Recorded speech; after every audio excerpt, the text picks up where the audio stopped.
안녕하세요, 학생 여러분. 14주차 한번 리뷰를 하고 15주차 수업을 진행하도록 하겠습니다. 14주차 폼 태그를 중심으로 해서 인풋 태그, 셀렉트 태그, 텍스트 에어리어 태그에 대해서 한번 배울 거고요. 마지막으로 가장 중요한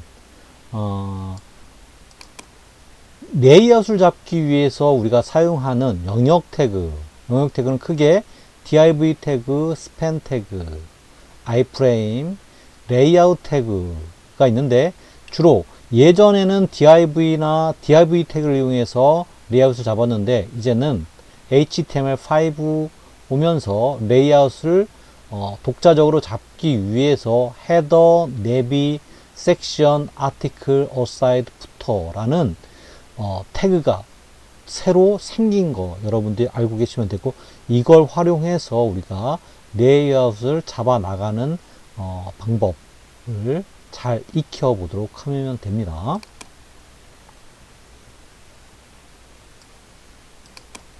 자, 폼 태그. 자, 우리가 HTML 태그는 이렇게 정보를 표현하기 위한 태그, 그리고 정보를 입력하기 위한 태그로 나눠졌다 그랬습니다. 그리고 정보를 구조화하기, 레이아웃을 잡기 위한 태그로 나눠졌다 그랬는데, 자, 우리가 그동안에는 이 정보를 어떻게 하면 표현할 수 있지? 글씨를 통해서 표현하고, 이미지나 소리, 영상을 통해서 표현하고, 테이블을 이용해서 표현했는데, 자, 이런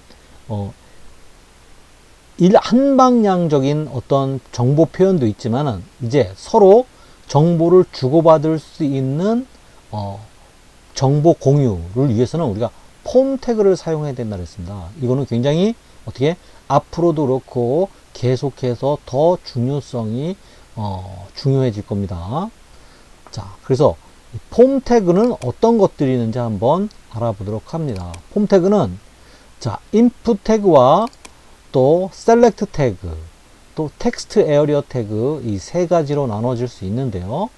자, 이런 인풋을 통해서 들어온 정보들, 셀렉트를 통해서 들어온 정보, 텍스트 에어리어에 작성된 글, 이런 것들을 우리가 이런 정보들을 주고받아야 되는데, 이 주고받는 방식에 대한 것이 바로 이 부분입니다. 그래서 우리가 이 정보를 주고받을 때 메소드, 전송 방식이라 했습니다. 이게 굉장히 중요하다 그랬죠. 전송 방식에 따라서 get 방식이냐 아니면 포스트 방식이냐 이렇게 나눠진다 그랬습니다. 이거는 시험 문제 나오니까 꼭 기억해 두시기 바랍니다. 자, 이 get 방식의 특징, 포스트 방식의 특징을 여러분들이 잘 알고 있으면 됩니다. get 방식은 어떻게 보안에 취약하다. 포스트 방식은 보안에 아주 용이하다. 그래서 우리는 포스트 방식을 많이 사용한다는 거 여러분들이 알고 계시면 됩니다. 자, 인풋 태그는 회원가입 태그를 생각하면 된다고 했습니다. 그리고 이 회원가입 페이지에서 우리가 특정 태그를 입력하지 않고 선택할 수 있게끔 하는 게 바로 셀렉트 태그입니다. 자, 이 셀렉트 태그는 폼 태그에서 사용할 수 있지만은 또 게시판이라 댓글 같은 데서도 우리가 사용할 수 있겠죠. 그래서 제목, 내용, 아니면 작성자 이런 것들을 우리가 선택을 해서 검색 가능하게 하는 것, 이럴 때 우리가 셀렉트 태그를 사용한다 했습니다. 텍스트 에어리어 태그는 이렇게 게시판을 만들어서 사용자들이 의견을 나눌 때 사용하는 거, 아니면 우리 상품을 사고 나서 댓글을 작성하고 그럴 때는 다 뭐일까요? 텍스트 에어리어를 이용해서 우리가 정보를 주고받는다는 겁니다.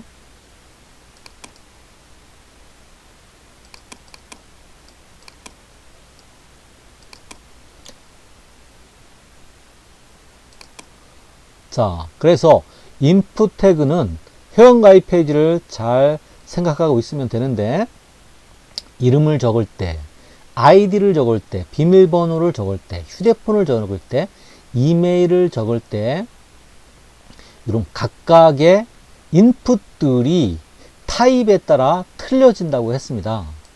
예. 그래서 각각 인풋 태그의 타입들별로 특성을 또 우리가 잘 살펴보면 될 겁니다. 자, 요런 거죠. 자, 우리가 내 이름, 이런 것들은 텍스트에 속하죠. 이럴 때는 타입을 텍스트를 사용하는 거고, 비밀번호나 비밀번호 확인 같은 남들이 볼 수 없게끔 만드는 것은 타입 패스워드 이렇게 해서 작성했습니다.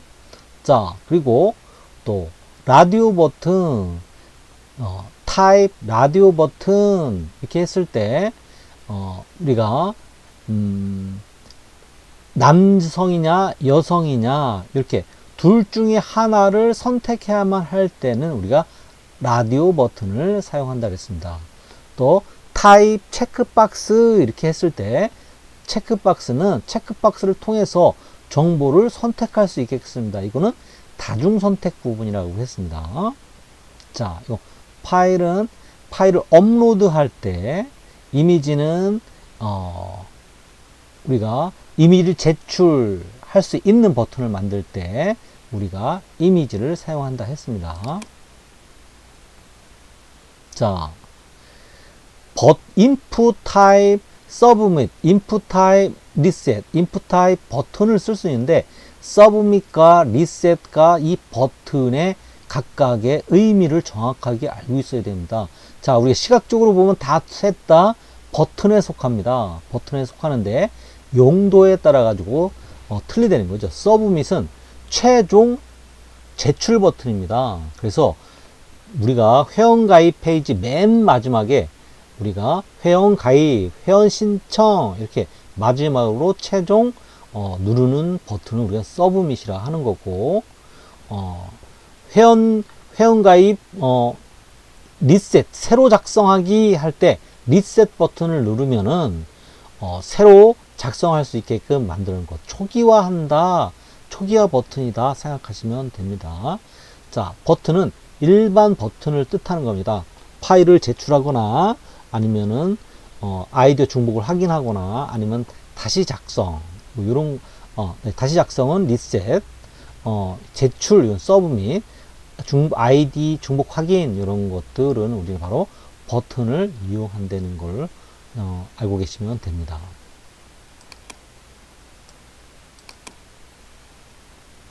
자, 그리고 HTML5에서 input type 텍스트가 굉장히 많이 확장되어 있다는 겁니다. 그래서 input type 텍스트, search, URL, 이메일 용도별로 해서 계속해서 좀 더 텍스트 입력에서 확실한 구분을 주기 위해서 이렇게 타입을 더 세분화 시켰다는 거. 그래서 HTML5 와서는 텍스트 인풋 타입이 이렇게 굉장히 많이 세분화 됐기 때문에 여러분들도 이제 회원가입 페이지를 만들 때는 이런 인풋 타입의 각각의 속성들을 잘 알고 계셨다. 이걸 활용해서 만드시면 된다는 의미입니다.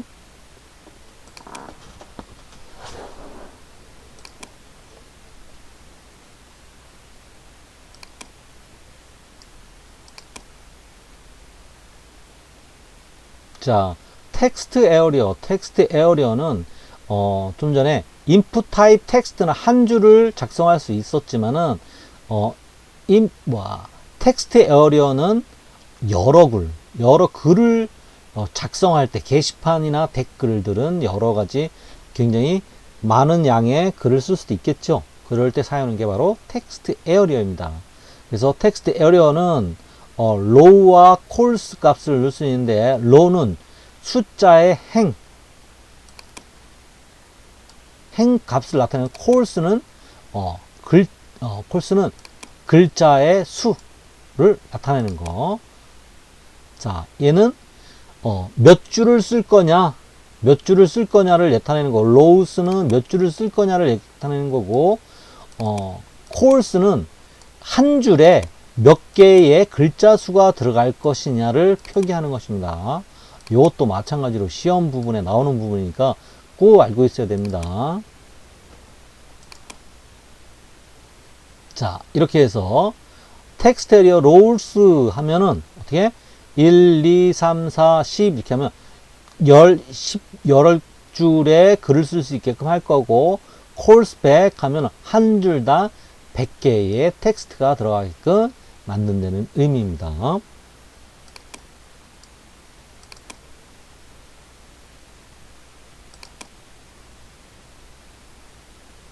자, 폼 태그의 셀렉트. 셀렉트 태그는 항상 옵션 태그와 같이 쓴다는 거. 옵션 태그와 같이 쓰기 때문에 우리가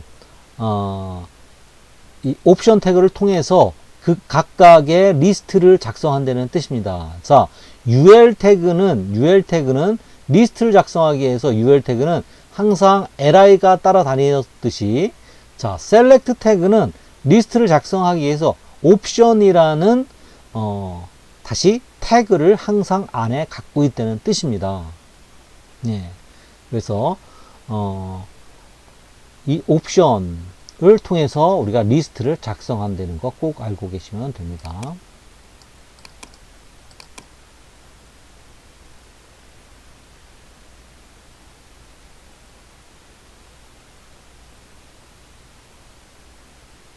자, 셀렉트 태그 속성들. 자, 셀렉트 태그에 네임을 정해줄 수 있고, 사이즈, 한 번에 보여지는 행의 개수입니다. 멀티플. 우리가, 셀렉트는 원래는 하나만 선택할 수 있는데, 우리가, 컨트롤 키나 시프트 키를 눌러서 다중 선택할 수 있게끔 셀렉트의 속성, 멀티플 속성이나 사이즈, 네임을 넣으면은 이런 기능들이 추가된다는 의미입니다.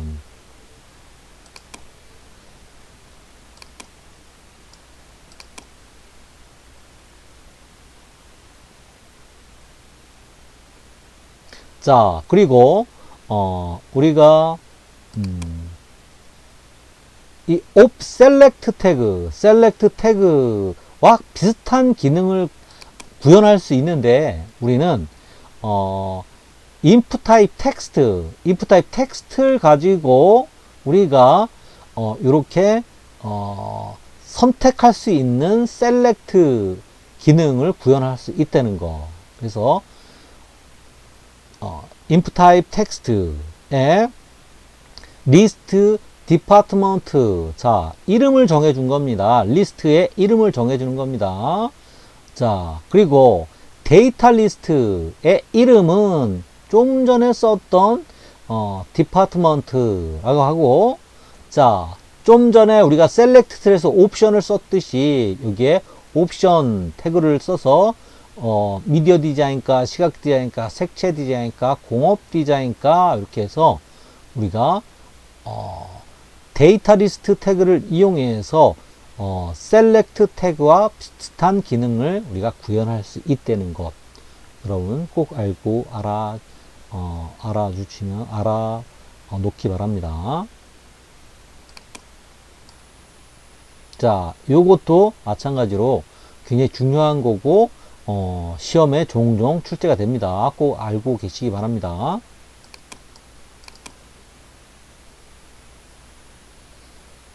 자, 폼 태그, 인프로 태그에서 우리가 라디오 버튼을 활용하는데, 이 라디오 버튼을 활용할 때 우리 간단하게 사용도 할 수 있지만은 요 부분을 필드 셋으로 묶어서 이렇게 활용할 수 있다는 겁니다.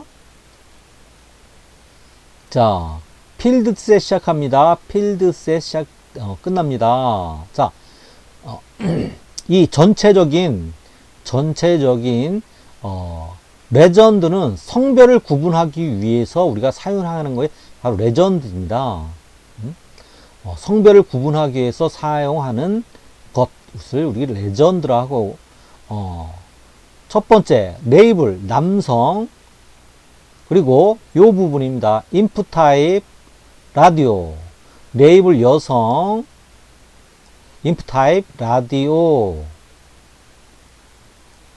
자, 이렇게 해서 우리가 이 레전드는 제목을 의미하게 되고, 그리고 레이블과 인풋 타입은 내용들을 나타나게 됩니다. 내용들을.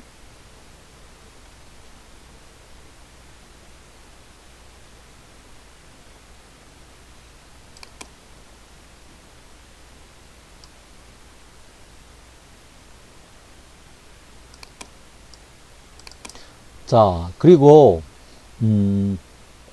영역 태그.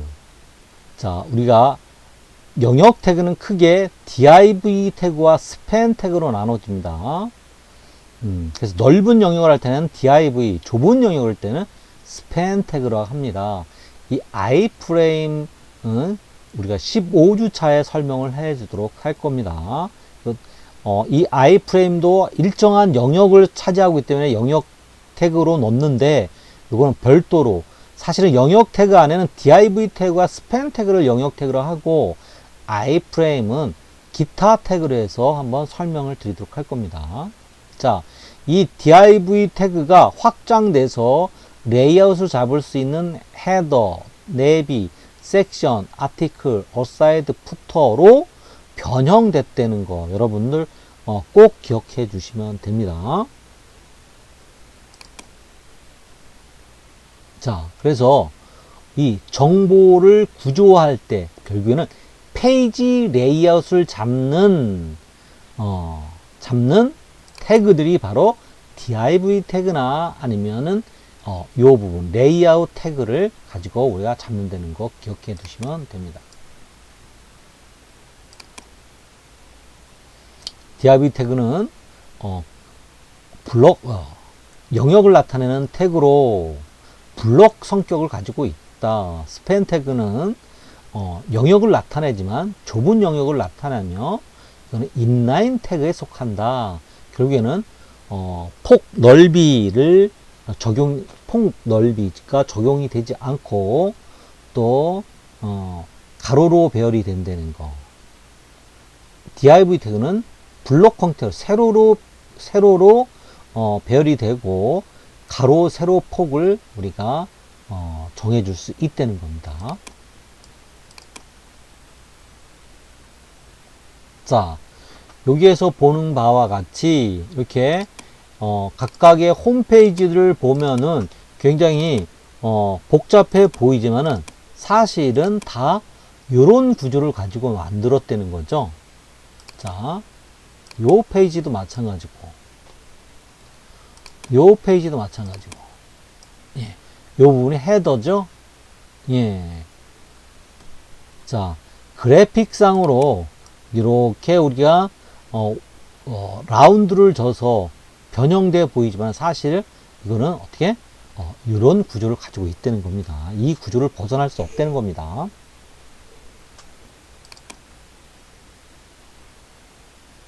자, 이 부분 꼭 알고 있어야 되겠죠. 이 부분도 시험에 나오는 부분입니다. 헤더, HTML 문서의 헤더 부분을 나타낸다. 머리 부분을 나타낸다. 내비, HTML 문서 탐색 링크를 정의한다. 메뉴 부분을 나타낸다. 이렇게 생각하시면 된다. 메뉴 부분을 나타낸다. 섹션, HTML 문서의 섹션, 내용, 섹션을 구분할 때, 이 부분은 어떤 영역이고, 이 부분은 어떤 영역이고, 이 부분은 뉴스 영역이고, 이 부분은, 신상품에 대한 영역이고, 그 다음에는, 중고상품에 대한 영역이다. 이렇게 섹션을 나눌 때 쓰는 게 바로 섹션이고, 아티클은, 우리가 하나의 글을 쓸 때, 글적인 부분을 우리는 아티클이라 한다. 그래서, 뭐, 게시판, 아니면, 뉴스, 이렇게 좁은 영역을 나타낼 때 우리는 article이라고 합니다. 문서의 페이지의 어떤 콘텐츠 중에서 좌측 아니면 오른쪽에 있는 영역을 나타낼 때 우리는 aside를 사용하고 있고, 자, 그리고 맨 마지막 우리가 문서의 맨 마지막을 우리는 footer라고 정의를 하게 됩니다. 그래서 이 footer에는 회사에 대한 정보가 들어간다고 했습니다. 그래서 이거를 이용해서 우리가 레이아웃을 잡는데 아주 특별하게 꼭 이거를 써야 된다는 정의는 없습니다. 대략 이렇게 생겼다는 거죠. 헤더 영역과 헤더 영역에는 헤더 영역, 내비 영역, 섹션 영역, 푸터 영역 이렇게 할 수 있는데, 얘를 다시 헤더 영역, 어사이드, 섹션, 푸터 이렇게 나눠도 상관이 없다는 거죠. 자, 그리고 헤더도 보면은 이 부분에는 항상 메뉴가 들어갑니다. 또 요 탑 부분에도 메뉴가 들어갑니다. 이 부분은 당연히 내비 영역입니다. 내비 영역. 헤더 안에 있는 내비 영역. 자, 이 섹션 안에는 다시 아티클 영역에도 들어갈 수 있다는 거죠. 아티클 1, 아티클 2, 아티클 3, 아티클 4. 다시 이 아래는 다시 섹션 영역을 또 나눌 수도 있고, 또 그 아래 섹션 영역을 나눌 수도 있고, 맨 마지막에 다시 푸터를 나눌 수도 있다는 거죠. 이게 가장 기본적인 틀이고, 그거는 본인이 어떤 방식으로 이 구조를 만들어 나갈까를 스스로 생각해서 만들어주면 되는 겁니다. 꼭 정해진 정답은 없다는 거, 그걸 알고 계시면 될 것 같고요. 자, 이렇게 해서 여러분들이 레이아웃 잡는 것까지 또 폼 태그까지 쭉 실습을 해왔습니다. 그렇기 때문에 굉장히 중요한 부분, 그리고 마지막이기 때문에 굉장히 많은 양을 공부를 했습니다. 여러분들이 그리고 학기 말로 다가가면서 굉장히 집중도도 떨어질 수도 있는데, 사실 이 부분이 초기 앞부분보다 훨씬 복잡하고 우리가 공부해야 될 부분이 많은 부분이니까, 여러분들이 좀 더 힘들지만은 좀 집중해서 이 부분에 대한 공부를 좀 더 밀도 있게 해 주시기 바랍니다. 시험을 보면은 대부분 이쪽 뒷부분에서 많이 틀리거든요. 그래서 이쪽 뒷부분에 대한 공부들, 테이블, 폼 태그, 영역 태그, 요 부분에 아주 집중적으로 시험 문제가 나올 거니까 이 부분을 좀 집중적으로 여러분들이 공부를 해 주시기 바랍니다.